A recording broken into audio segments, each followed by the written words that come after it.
That is the power of communication, and that's where conflict arises when you don't know how to communicate and don't know, you try to force your way into the situation, and that's where mediation comes in, resolving conflict through communicating.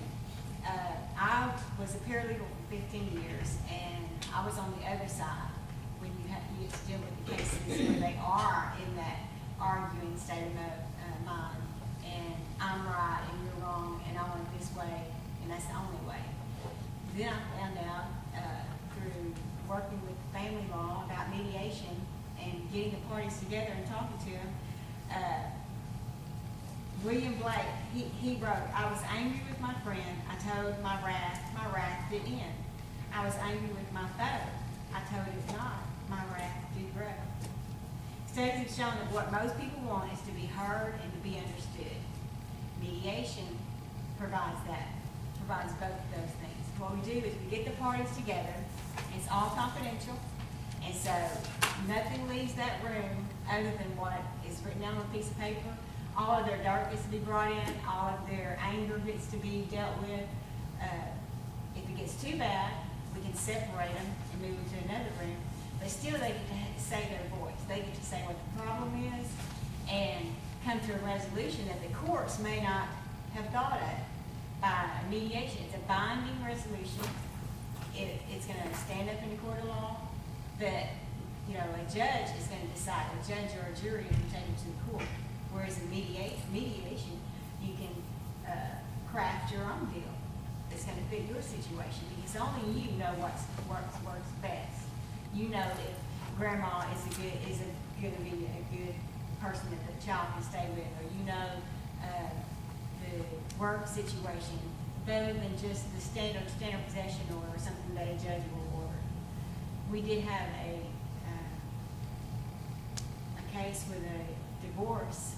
They had been divorced, couldn't get along, came back 6 years later to do a modification, sat them at the table, the husband and the wife, and they were talking, and they got to say some things that they never really got the opportunity to say 6 years ago when they had been divorced. And the husband looked at the wife and he said, if we'd had a chance to do this 6 years ago, we may not have ever got divorced. Because they just had some things they needed to be heard. She needed to hear some things, she needed to say something to him that he didn't realize, because a lot of times you can say something and you hear it a different way, or you take it a different way, and you don't take that time to say, well, let me explain what I meant. Because you got the anger issues and all those things that come up in the middle of the argument. Whereas if you're in a room and you've got a mediator who is going to say, I hear you saying that you're angry. Can you tell me why you're angry?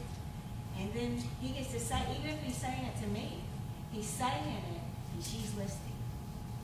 He's being heard and he's being understood. And sometimes it just takes that mediator being in the middle where that gives them opportunity to say that. It also works well in the juvenile cases because the juveniles don't feel like they have a voice, because they feel like they're treated as juveniles or as children. And whereas in a mediated situation, they get to sit at the table just like an adult. We do have the parents in there; they're sitting on the side, but the victim is there, and the juveniles are there. We had one case where these 3 juvenile boys, they went over to another young man's house and was angry with him and beat the door down. The owner's 2 dogs ran him out of the house, but still there was damage to the door and there was fear for the single mother that lived there. And so we come to mediation, and what we do is we have the petitioner or the plaintiff say their side, and then the defendant gets to say their side. And so when she was telling her side, she said, I wasn't home, and I get this call from my daughter. She said, I'm hiding in the room because these boys are beating the door down. And so I called the police. The police comes. By the time I get there, they're gone. But they knew who they were. And she said, I just want to know why. Why would you do it? What made you do this? And are you going to come back and do it again? Well, you can tell that the boys have been coached by the by their parents, they're like, we didn't do anything. You know, we're not gonna say that we did anything. They're thinking of it as a courtroom, that, you know, whatever they say is gonna be used against them, and they weren't gonna say anything. And so they just clammed up and weren't gonna say anything. So we took them to a separate room, and I explained the process, and that it was all confidential. And I told them, I said, look, we've all been teenagers. We've all done things that we wish we wouldn't have done in the heat of the moment, or just being childish. There's nothing wrong with that. But if you just say, yeah, that's what it was, or if it's because you're just you have something against these people and you want to go back and you intend on doing something wrong to them again, let us find out. But this is your time to talk, because you're not going to get to say all this before a judge and him hear your side and be sympathetic and try to work out a solution. And I said, she just wants to know, is her life going to be in danger? Why did you do that? That's all she asked. Why? Why did you do this? And so you could just feel the tension leaving, and they were understanding that it is a better environment. It is something where they could talk. And so one of them said, well, we didn't mean to beat the door down. And it also said that there was some foul language to the daughter. And I said, do you think maybe an apology would be good? I think that's all she's really wanting. She wants to know why. Why you're not coming, if you're not coming to do it again. And I said, maybe one of you could at least apologize. And they talked about it, and they talked about what happened. Details came out, because they was feeling free and had liberty to be able to say exactly what happened. They each took responsibility, and they said, no, I want to do it personally.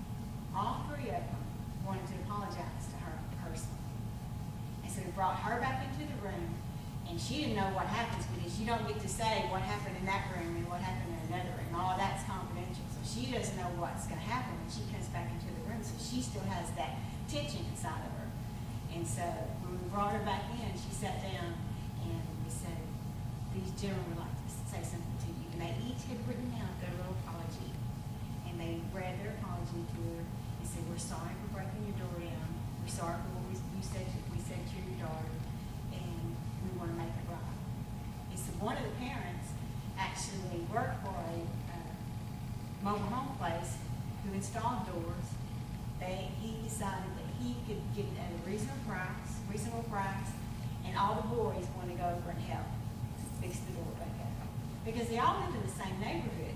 And that's the great thing about mediation, because you want to fix this to where all of them can get along again. They ride the same bus, they're going to see each other. And you want it to be a starting over point, to where that, yeah, you cannot change that it happened. Yes, it happened. You can't change that. And that's the great thing about mediation, is it's a moving forward. Okay, we can't change this. What can we do from here on out? From here on out, we're going to fix the door, and we're going to be able to ride the school bus together, where it's just a moment of being childish, not realizing the outcome. And they were all talking to parents, the victim's son. They were all talking about making the plans on when they can come over. It was just something great to see. That is what my job as a mediator, that is the reward in it, is being able to see the outcome to these. We're always going to have conflict. You know, as long as we're human, there's going to be conflict, whether it be with your neighbor, with your job, in families. But the first step to resolution is through communication.